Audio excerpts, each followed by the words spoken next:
6 बाब। फिर मैंने देखा कि बरा ने उन 7 मोहरों में से एक को खोला और उन चारों जानदारों में से एक की गरज की सी ये आवाज़ सुनी कि आ।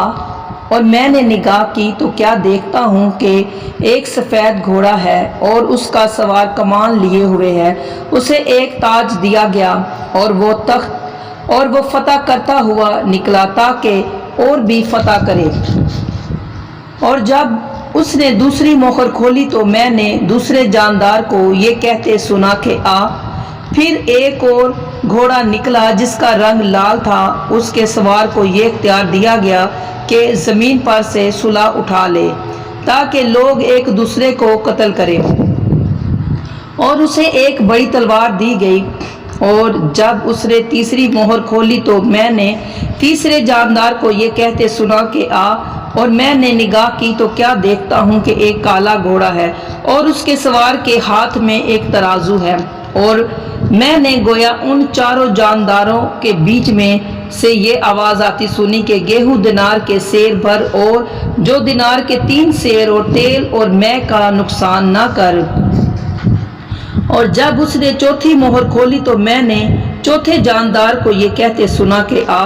और मैंने निगाह की तो क्या देखता हूँ कि एक जर्द सा घोड़ा है और उसके सवार का नाम मौत है और आलम रवा उसके पीछे पीछे है।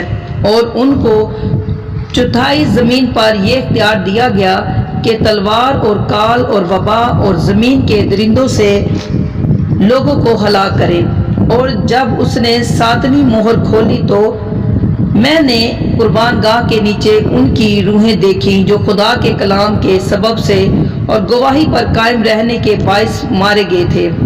और वो बड़ी आवाज़ से चलाकर बोले कि ए मालिक, ए कदूस बरहक, तू कब तक इंसाफ ना करेगा और ज़मीन के रहने वालों से हमारे खून का बदला ना लेगा। और उनमें से हर एक को सफ़ेद जामा दिया गया और उनसे कहा गया कि और थोड़ी मुद्दत आराम करो जब तक कि तुम्हारे हम खिदमत और भाइयों का भी शुमार पूरा ना हो ले जो तुम्हारी तरह कत्ल होने वाले हैं। और जब उसने 6ठी मोहर खोली तो मैंने देखा कि एक बड़ा भूचाल आया और सूरज कमल की मानित काला और सारा चांद खून सा हो गया।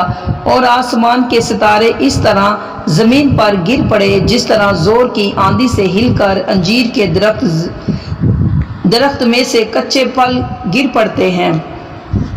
और आसमान इस तरह सिरक गया जिस तरह मुकतब लिपटने से सिरक जाता है। और हर एक पहाड़ और टापू अपनी जगह से टल गया।